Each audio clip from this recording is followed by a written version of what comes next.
Musipili.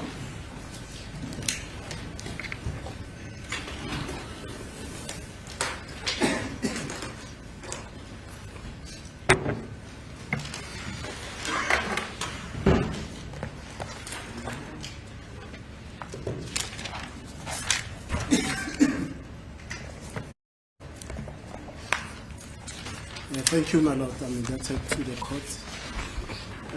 Morning, Mr. Kwabini. We have met before, but I'll formally again introduce myself. My name is Sipora Musipili, and in this matter, I'm assisting Mr. Ntanzi. Sike sahlangana ngaphambilini kodwa ngizophinde ngizethuleke futhi Sipora Musipile kule cala ke ngilekelela yena ke umnumzana uNtanzi. Good to know you. Now let's start here, Kwabini. You have stated that in this court you know Mr. Sibia, you know Mr. Ntanzi, you know Mr. Mapisa and Mr. Nkani and Julie Sfiso. Is that correct? Kule nkantolo noma phambi kwayo le nkantolo ushilo ukuthi ke obaziyo umnumzana uSibia, uNtanzi, uMapisa kanye noNtuli. Yebo. Yes. And particularly with respect to Mr. Ntanzi, you testified that you know him very well through traditional Zulu dance, although you grew up in different villages, correct? Ngokumala naye ke umnumzana uNtanzi ke ushilo ukuthi ke umazi ke ngokwasengomini ke nokuthi ke noma nanoma nje ngokweyigodi ke nahlukene. Yes. And then if I may briefly just touch on that, in which village did you grow up and in which village did Mr. Ntanzi grow up? Angiqale lana ke wena ke ukhulela kusiphi isigodi umnumzana uNtanzi yena ukhulela kusiphi isigodi? I grew up in Hlabathini, he grew up in Kohlokolo. And roughly the distances between those two villages? Uma ungasichazela ke usho ibanga phakathi kwale igodi ezimbili ukuthi ke ibanga phakathi kwazo zombili ingakanani?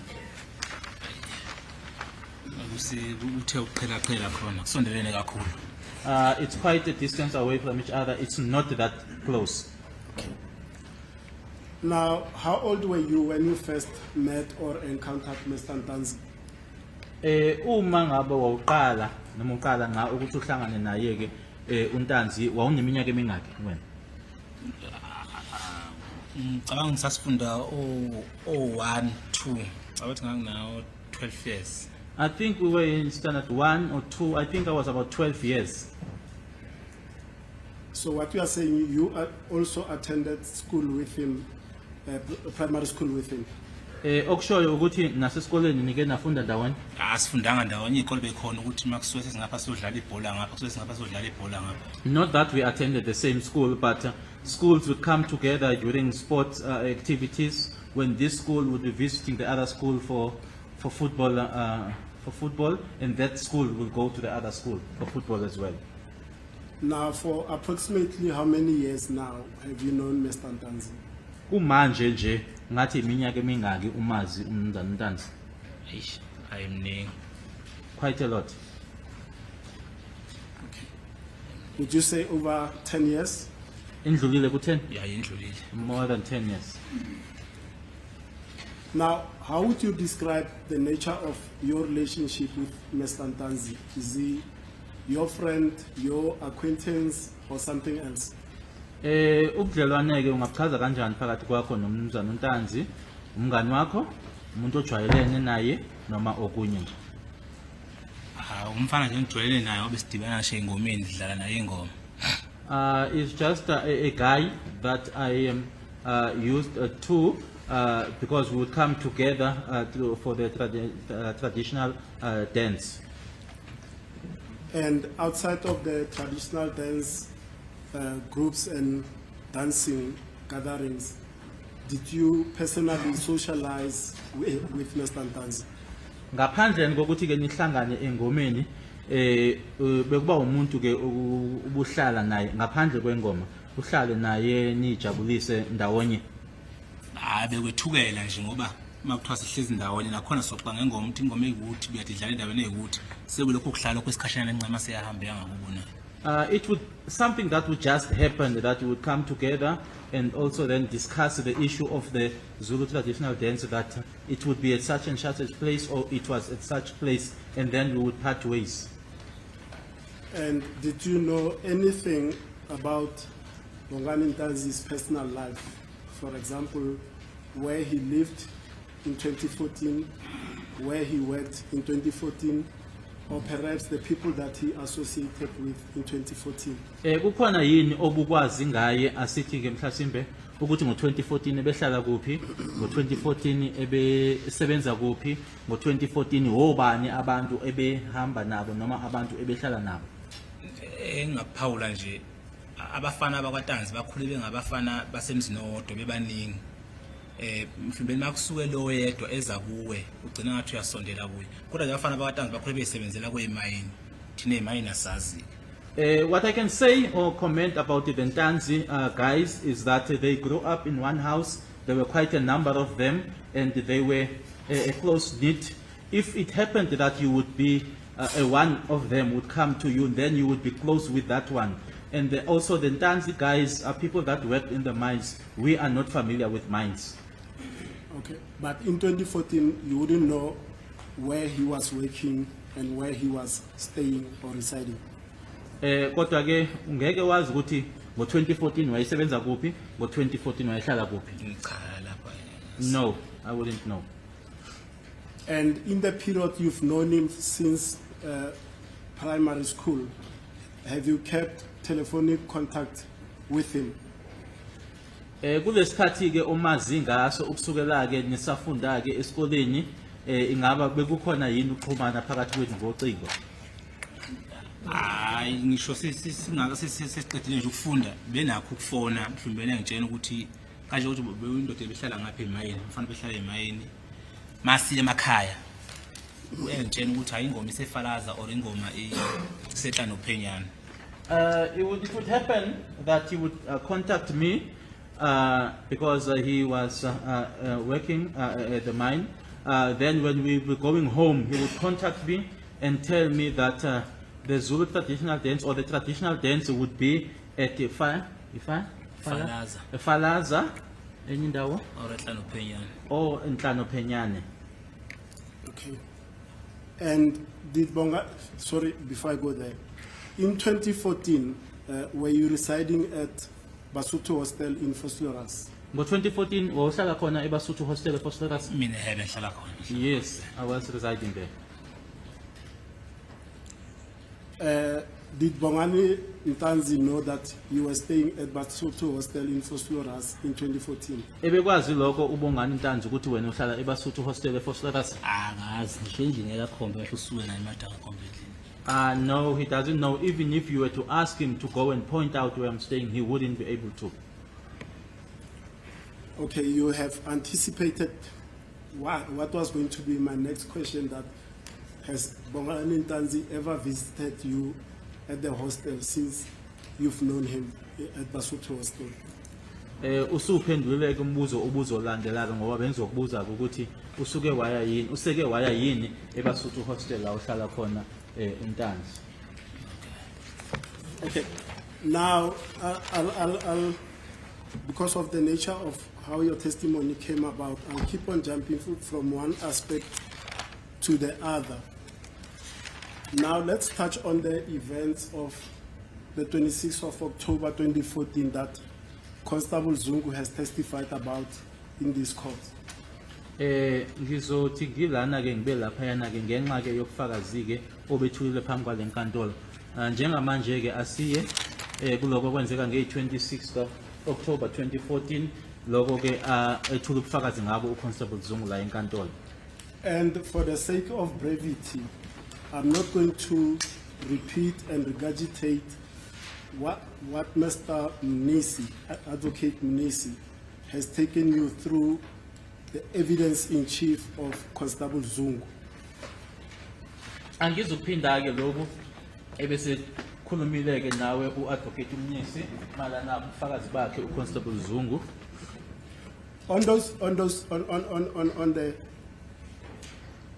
testimony of Constable Zungu, I'm going to be succinct and ask you direct questions and finish up that section as fast as we can. Ubufakazi bakhe ke uZungu ngizokubuza nje ngaleyo nto leyo sibe sindluleke lapho ke ngokusheshsha ke lokho nje engifuna ukuthi ngikubuze kona. Now the first question is this. Was accused number 1 at Basotho Hostel on the 26th of October 2014? Accused number 1, yes. Okay. Ngazo i26 zika October 2014 umsolo woqala wayesebasuthu hostel na. Ayish ngeke ngakhuluma manga ngoba wayesengasatohi. Wayekwenzeke ekhaya ebuyezela eGoli.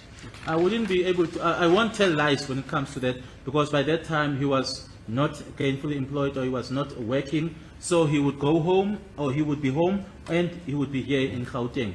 Perhaps I made it vague and I apologize to you for that. Let me be clear. Pertaining to the testimony of Constable Zungu, that there was a party attended by several homeboys, amongst others were accused number 1 to 5. Now I'm asking you in the context of that party, not generally at Basotho Hostel, but specifically to a party allegedly hosted by you as per the testimony of Constable Zungu.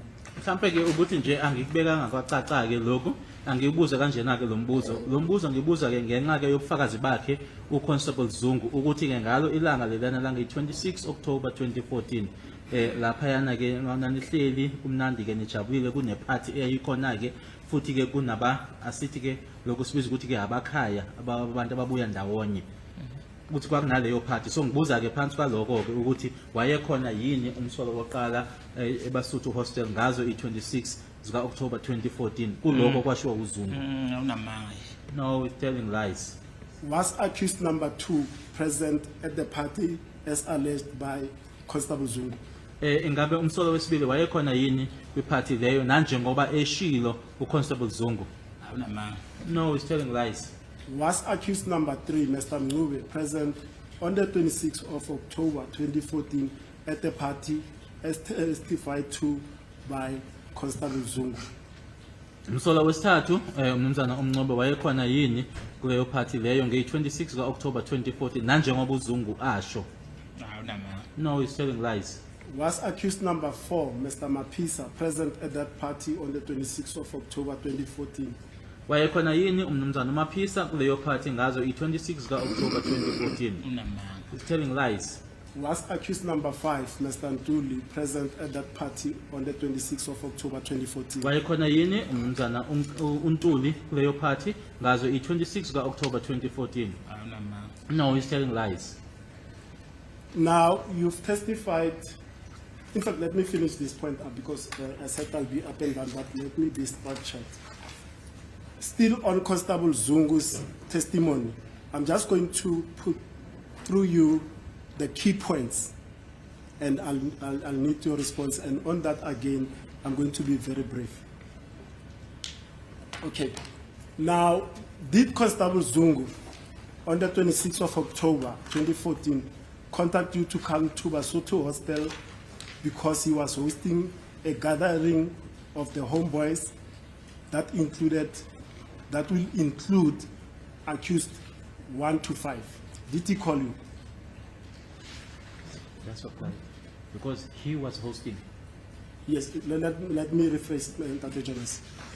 Did Constable, sorry, the other way, in fact, did you call Constable Zungu to invite him to a get-together at Basotho Hostel on the 26th of October 2014? Angikubuza ngalendlela ke ingabe wena waxhumana yini noConstable Zungu ukuthi ke ummema noma umbiza ke ukuthi ke kwakunokuhlangana kwakukhona ke noma nanizohlangana ke eBasotho Hostel ngazo i26 October 2014? No, those are lies. Did Constable Zungu encounter accused 1, 2, 3, and 5 at around 3 p.m. on the 26th of October at your place at Basotho Hostel? uConstable Zungu wahlangana yini nomsolo woqala owesithathu kanye nowesihlanu ke ngabo inkathi ngabo 5 lapha endaweni yakho ehostel. Awunamanga. No, he's telling lies. Did you host a party attended by your homeboys, Constable Zungu's homeboys, including, amongst others, accused 1 to 5? Ingaba wena wawune party owawunayo yini la ke wawubize ababuya ke ngakini noma ke abuya esigodini sakho na wabiza futhi naye ke uConstable Zungu naye ke eza ke nalapho ababuya ke esigodini sakhe kwi party leyo ke ekwakukhona umsolo woqala kuyofica kowesihlanu. Ayikaze bebike but There was never a party. Okay.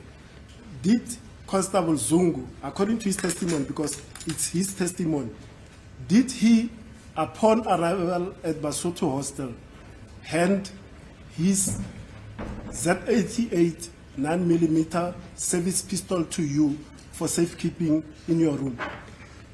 Ukukhumbuleke ubufakazi bakhe uConstable Zungu engabe uConstable Zungu ngokusho kwakhe ke kubufakazi bakhe uma efika lapha yana ke ehostel ngazo i26 October 2014 wangidlulisa noma wanikezela ngesibhamu sakhe ke ekuyi Z88 9mm pistol kuwena ukuthi ke usibambe. amanga la. No, those are lies.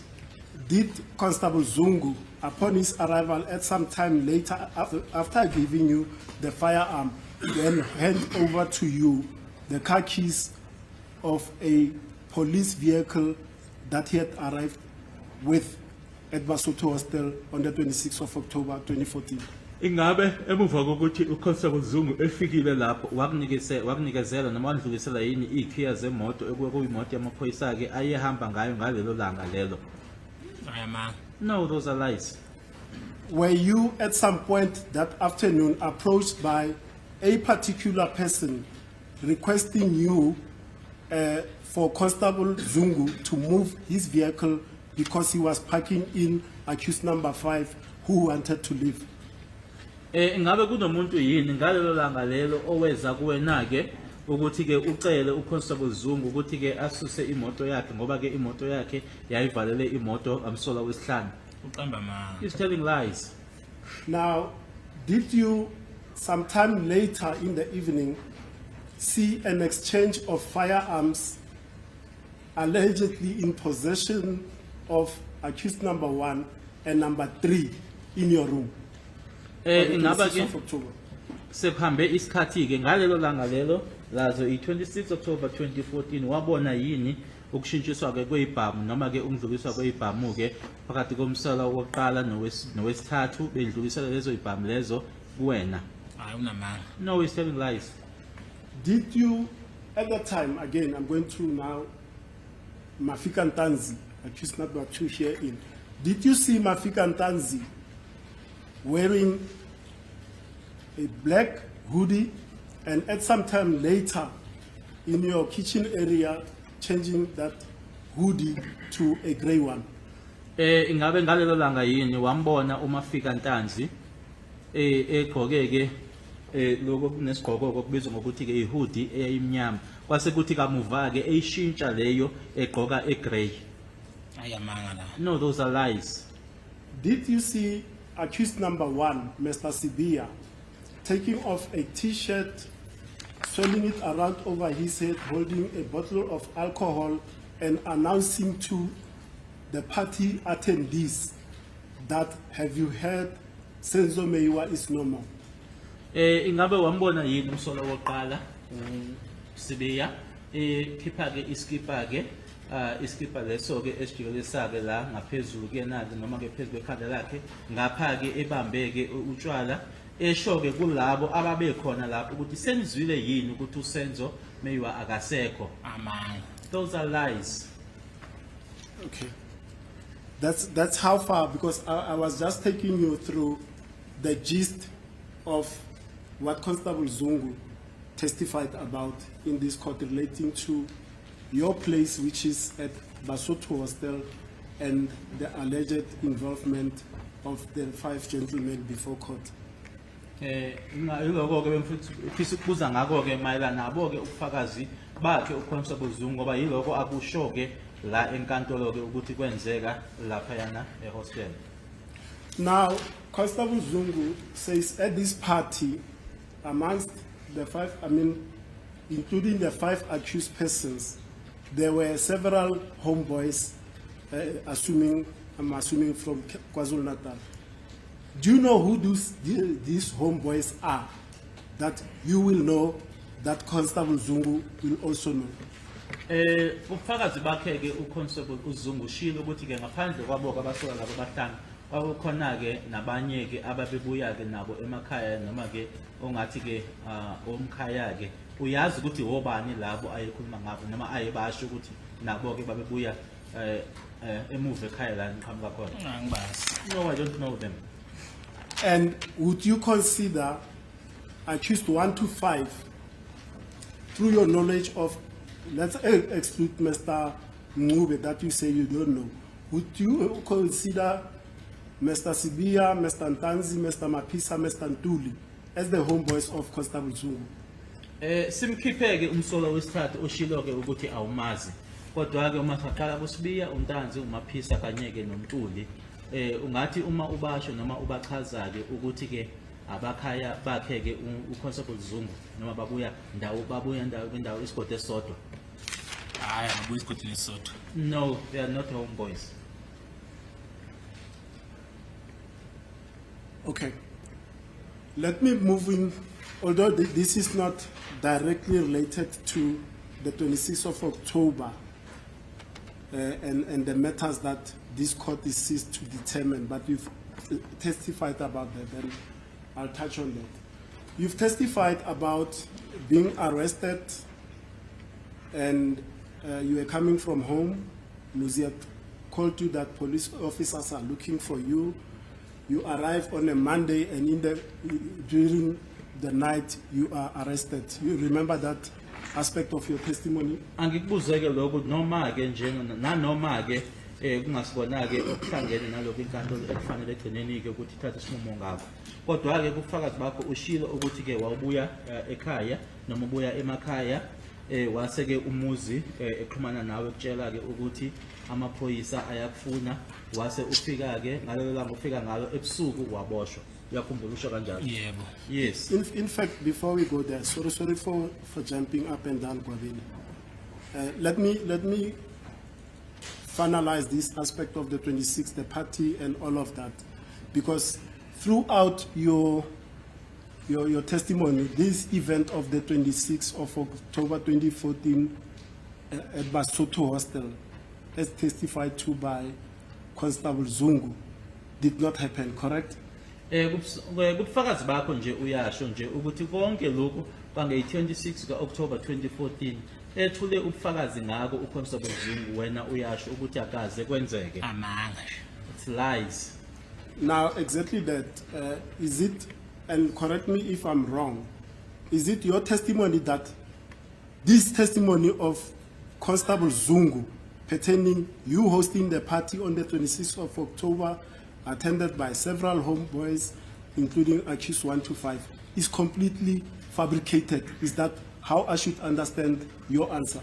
Ingabe indlela lena ekufanele impendulo yakho ngizwe ngayo ukuthi konke lokhu akusho akhuluma ngako uConstable Zungu okwenzeka ngazo i-26 October 2014 ethi kwakukhona ke abasolwa bobahlanu kukhona ke nalaba athi babebuya ke nabo ke emakhaya ukuthi yinto engekho. Yebo. Yes.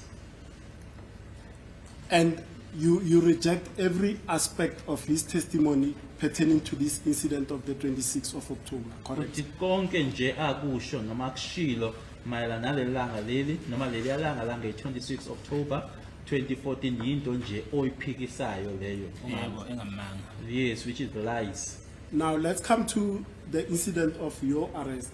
You've named several or few police officers that you can recall were involved in your arrest. You mentioned Buthelezi, Mabena, Mapumulo, and then that Mohani was driving a red Golf motor vehicle, correct? Washilo ke amaphoyisa ayekhona nkathubosho Buthelezi, uMabena, uMaphumulo wasusho ke nokuthi uMohane uyena owayeshayela imoto le kwakuyona. Yebo. Yes. You've mentioned that Buthelezi was wearing a EMPD, although you didn't say EMPD, let me not put EMPD because there'll be an objection coming. He was wearing a Metropolis uniform, correct? Ushilo ukuthi uButhelezi wayegqoke impahla za traffic cop. yebo Yes. What was Maphumulo wearing? uMaphumulo yena naye wegqoke zona. same applies to Maphumulo. Now the testimony, and if there's gonna be an objection, it will come, I'll deal with it. But the testimony in this case is that both Buthelezi and Maphumulo that have testified in this case were working for Ekurhuleni Metropolis Department, and they were working in the SWAT unit. Ubufakazi ke obuthuliwe phambi kwale nkantolo ukuthi bobabili uMaphumulo noButhelezi babesebenzela lo kubizwa ngokuthi ke EMPD Ekurhuleni Metropolis Department, nokuthi ke futhi ke babesebenzela ngaphansi kwalo kubizwa ngokuthi ke yiSWAT.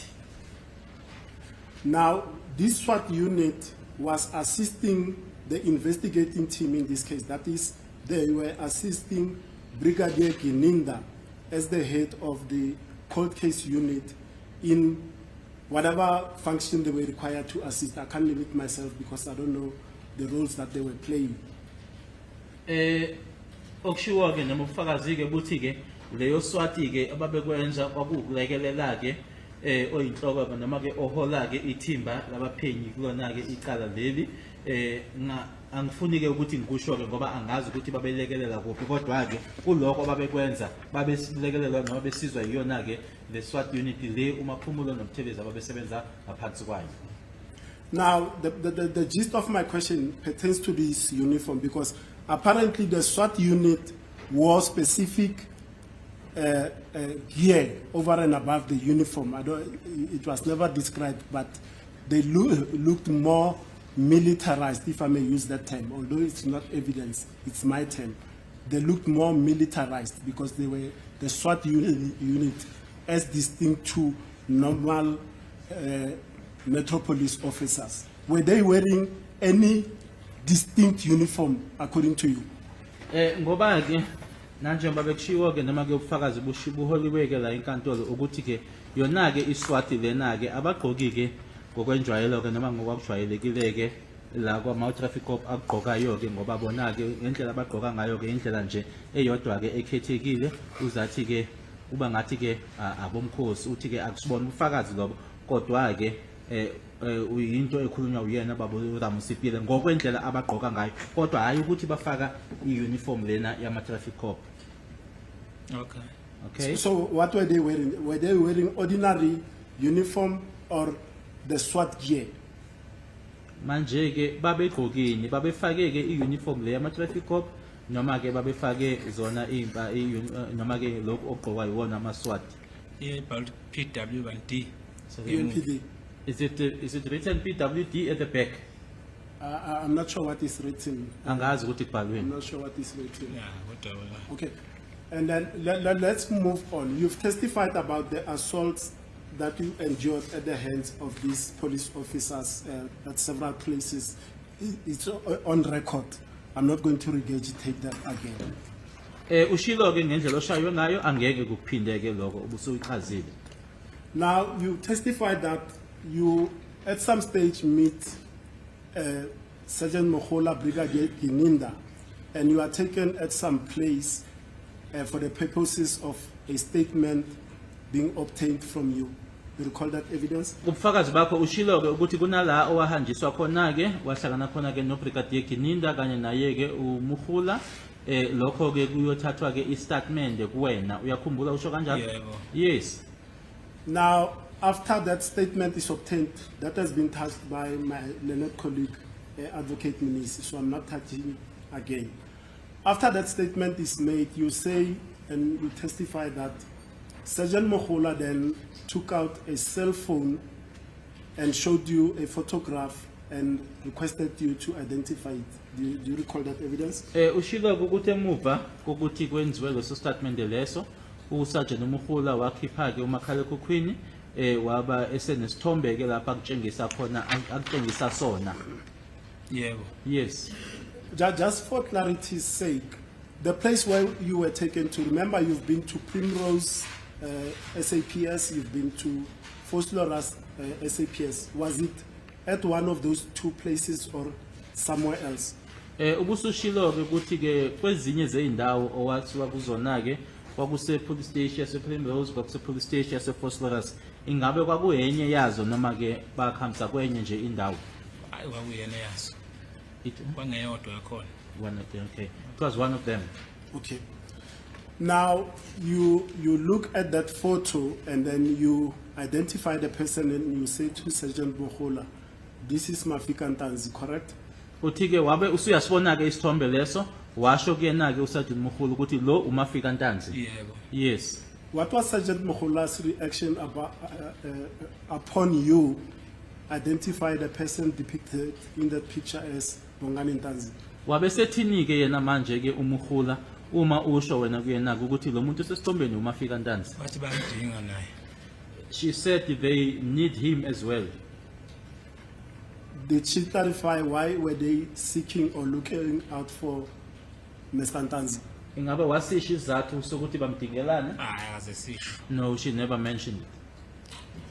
And after she said that they were looking for Mr. Ntanzi, was there any further interaction in relation to this photograph that was shown to you? Eseshilo ukuthi bayamdinga naye kukhona okunye okwakhulunywa ke mayelana naso isithombe lesi? Hayi akukho akhuluma. No, there was nothing else. Now, at the time you yourself is in custody, did you know at the time that Mr. Bongani Ntanzi was arrested on the 16th of June 2020? Ngaleso sikhathi leso ke wawusoboshiwe noma wawuboshiwe ke ingabe wawazi yini ke ukuthi ke uMafika Ntanzi yena ke waboshwa nge-16 zika June 2020? Angazi kodwa ngiyakhumbula ukuthi Mafika uboshwe ngathi ngiphume mina kwaboshwa uMafika. I don't know, but what I do know is that upon my release, Mafika was arrested. You know, Mr. Gwabene, we need to be very fair to you because the state is going to ask you questions after all of us are done. If you are not certain about the date when you were arrested, you rather say, I'm not certain, and I'm being very fair to you. Because the reason I'm saying this is this. Mr. Ntanzi was arrested on the 16th of June 2020. Okuzokwenzeka la kuzokuthi ke uma thina ke sesiqedile njengoba singabameli ukubuza imibuzo kuzoba ke isikhathi sombuso ukuthi ke umbuso ukubuze ke imibuzo ingakho ke kufanele ukuthi senze kanjena ke uma ungenasiqiniseko sento usho ukuthi awunasiqiniseko uma ungenasiqiniseko seyona date owaboshwa ngayo usho kanjalo izathu yilesi. Because and I'll disclose to you whether it will come up, it's another issue. We were shown certain registers that you were in custody as late as 23, 25 June 2020 at certain police stations. So by then, Mr. Ntanzi was already arrested. Ngoba ke noma ke kuzovela ke lokho noma kungaveli ke kodwa ke ikhona incwadi esitshengisiwe ke lana ukuthi wena ke nge-23 25 zika June wawuboshiwe ke noma ke wawusesitoksini ke ngaleso sikhathi leso ke uMafika Ntanzi ke yena wayeseboshiwe. The court pleases, one is not always sure about this procedure that we are now following, whether it's questions and clarifications or whether it's cross-examination. But counsel has put it to the witness that that does he know that accused number 2 was arrested on the 16th of June 2020, and he said, I don't know. He says upon his release, accused 2 was arrested. He has responded to that witness. Now my learned friend is now literally putting words in his mouth. We submit, my lord, that putting words in a witness' mouth after he has already said that he has given an answer, my lord, that it's not and we don't want to use such strong words, but we don't think it's a correct procedure.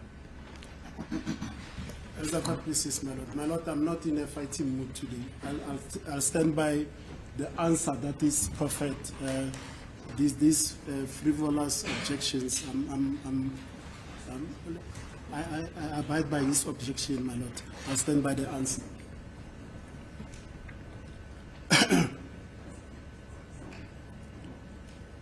And at the time of your arrest, did you know that Bongani Ntanzi was already implicated in the murder of Senzo Meyiwa? Ngalesa sikhathi sokuboshwa kwakho ingaba wawusele unalo yini ulwazi lokuthi ke uMafika Ntanzi wayehlanganiswa nokubulawa kwaSenzo Meyiwa? Ngangenakho. I didn't know. During your time when you were in custody, you mentioned in the latter part of your evidence under the leading by Advocate Munisi that they asked you about Bongani Ntanzi. Can you clarify that? Ushilo ukuthi ngalesikhathi wawuboshwe ngaso ke babe kubuza ngobongani Ntanzi ungachaza ngalokho? Babe ngivezela nje isithombe. They just showed me a photo. Okay. And then you identify it and they just tell you that we are also looking for him, and that was the end of the conversation. Uthi ke bakubonisa isithombe babe sebesho ke kuwena ukuthi naye ke siyamdinga kwabe kuphela lapho. Yebo. Yes. Now, what was your reaction when you learned that Mr. Ntanzi was also arrested in relation to the Senzo Meyiwa case? Manje ke usutholileke noma usuzwileke ukuthi ke umnzana uNtanzi naye useboshiwe uboshelwe lona ke icala leli lika Senzo Meyiwa waye wathini kuloko wena? Hayi ngaphika ngathi ayamanga. I said no, those are lies. Clarify why you said it was lies when you heard that Bongani Ntanzi has also been arrested in this matter. Awuchaze kwakungani usho kanjalo? Hayi umafika bekumuntu nje obedlalela ingoma akusiyo umuntu ongozimthombe ukuthi ixibelile futhi anohamba nabafana abaningi. Abafana batazi bengahambi nabafana abaningi. Bebeya nje kulo muntu abamjwayeleyo bebuyele emuva ukuthi nje umcathwa kuphela ukukhuluma ngebhamu lapha kakhona hayi. Mafika Ntanzi is someone that just enjoyed traditional dance. Just actually the Ntanzi guys, they are not people that you would found in a crowd or where there are firearms involved. No. Okay, let's leave it there before we go into what is called character evidence. So let me stop it there. Now you deny hosting a party on the 26th of October 2014 at Basotho Hostel, correct? Angithi uyayiphika into yokuthi wena wawunephathi wawunayo eBasotho Hostel nge 26 October 2014. Angaze ngibe nayo but. And I never hosted a party. So, and according to Constable Zungu, it was also attended by several homeboys. Ngokubufakazi bakhe ke uConstable Zungu kwakukhona ke nabanye ke abafana babebuya ke emakhaya. And I'm going to give you a complete picture. I told you I'm a very fair attorney. I'm going to give you a complete picture so that when you respond, you've got a complete picture. Ngizochazela ke ngokupheleleke ukuze uma ngabe uphendula ke uphenduleke wazi ke into ephelele. Now, in fairness to you, except Constable Zungu who talks about this party, the state has not called any other person that said, I, XYZ, attended a party hosted by Gwabini Zungu on the 26th of October 2014. Manje ke umbuso awu ngaphandle kwakhe ke uConstable Zungu akekho omunye abambizileke ukuzoqinisekisa ke nokuvuma ke lento ekhulunywa uyena uConstable Zungu ukuthi ngempela mina ke ngangikhona noma mina usibani kaSibani ngangikhona kuleyo party ngazo i26 zika October 2014 eyayibanjwe uyena noma yayenziwe uyena uSifiso Gwabeni Zungu. Do you want to comment on that? Khona office ukusho kulokho? Hayi unamanga. No, he's telling lies. Unamanga. He's really telling lies. And are you aware, personally, I know that you deny it, of any person that claimed that, except Constable Zungu, that they had attended a party hosted by you on the 26th of October 2014? Ngiyazi ukuthi into lena oyiphikayo ke kodwa ke ingabe uyazi yini ukuthi ukhona umuntu okhona noma ukhona omunye umuntu othi yena wayekhona ngaphandle kwakho Constable Zungu othi yena wayekhona kuleyo party? hayi unamanga naye lo. No, even that one is telling lies.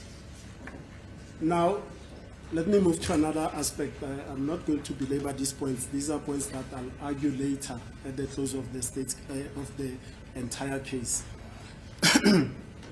Now, you were taken through this point by my learned colleague, Advocate Munisi. The first of which, and I'm going to repeat those because I want your clarity. I was busy with something. The first of which is this, that the reason why you did not come here to testify under the state case is that you were fearful of your life, you were fearful of reprisals if that matter of you or other witnesses that were listed is not handled properly. Did you fear for your life to come and testify in this case? Khona nkathi ke ubuzwa lo mbuzo kukhona nje ke ebengisabheke kona ke kodwa ke yena ke advocate umnubuzile ke ngaloko noma ke washo kuwena ukuthi ke izathu noma esinye sezizathu abayitsheliwe ke umbuso ukuthi ke ukuthi wena ke ungafuni ke ukuthi uzokwethula ubufakazi ke nanjengofakazi wombuso ukuthi ke wawusabela ke impilo yakho. Banamanga. They're telling lies. By implication, if I may expand that point, let me leave it. Let me leave it before I undo more with Lelek. Now, the second point is this, that according to Brigadier Gininda, the plot to murder Senzo Meiwa was hatched at the hostel. Do you know anything about that plot that was hatched at the hostel? Ngoka Brigadier Gininda ukuthi ke kwakuzobulawa ke yena ke umufi ukuthi into leyo eyahlelwa ehostel ukhona okwaziyo ngalokho? Hayi akukho. No, nothing. Did you provide any information to Brigadier Gininda or any member of law enforcement with information relating to the plot that was hatched at Basotho Hostel to murder Senzo Meiwa? Kukhona yini owakusho kuyena ke uBrigadier Gininda noma ke ulwazi wamnikeza lona uBrigadier Gininda mayelana ke nolwazi owunalo wena ukuthi ke kuhlelwe noma ke ukuhlelwa kokubulawa kwakhe uSenzo Meiwa into eyenzeka ehostel? Hayi lutho. Nothing. My lord, if I may be given just 2 seconds, I'm closer to the end.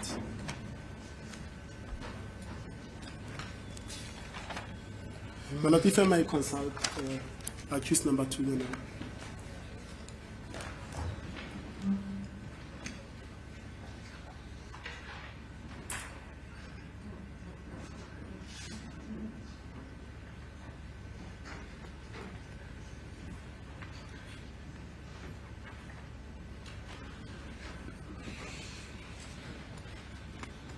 Thank you, my lord. I'm indebted to the court. Those were my questions for the witness. Thanks.